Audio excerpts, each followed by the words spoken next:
Just when you think it's safe to turn your gaze away from the immigration crisis at our southern border, the reckless indifference of the Biden administration continues a dumpster fire impossible to look away from. In the month of August alone, 304,162 migrants arrived by irregular means, and that number doesn't even include tens of thousands more the administration doesn't know about because they snuck in undetected.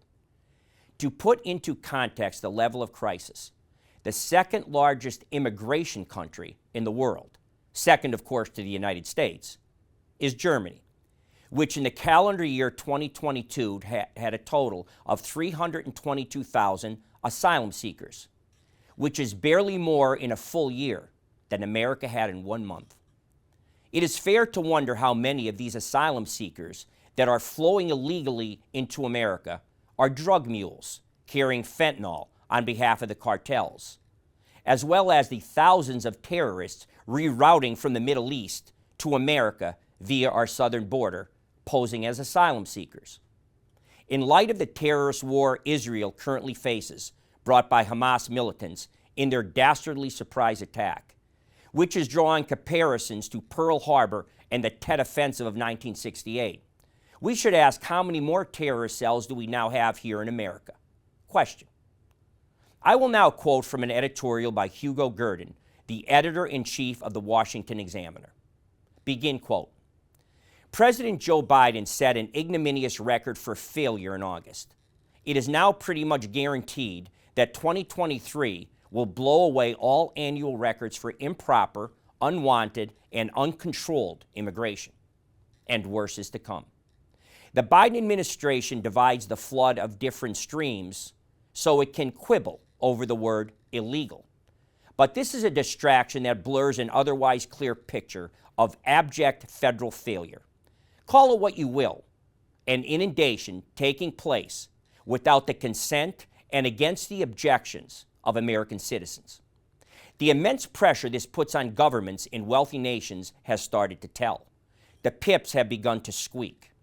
Officials who once responded airily to mass illegal immigration by setting up sanctuary cities or by sending other racial virtue signals now emit sounds not of smug superiority, but of lament and fear.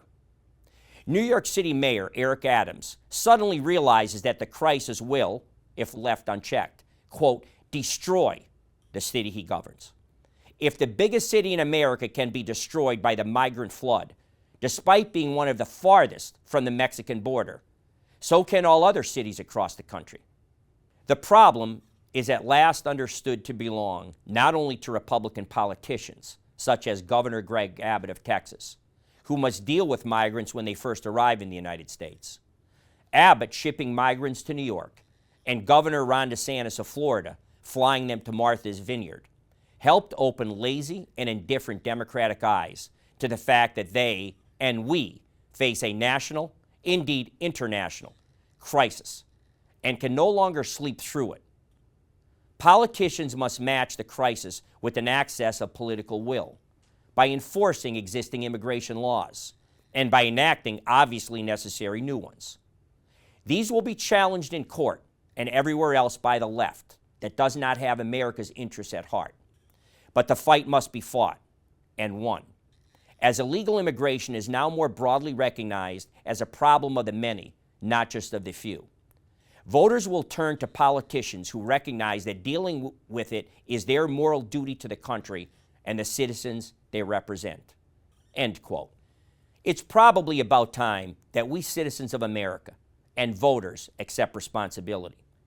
How about we start voting out the people responsible for this crisis and those that continue to do nothing about it? Apparently, President Joe Biden is of the mindset that this issue doesn't matter too much. I wonder if he looked into a mirror and the mirror looked back and told him that if he didn't stop illegal immigration, he and the Democrats would be thrown out of office. Would he still do nothing? I wonder.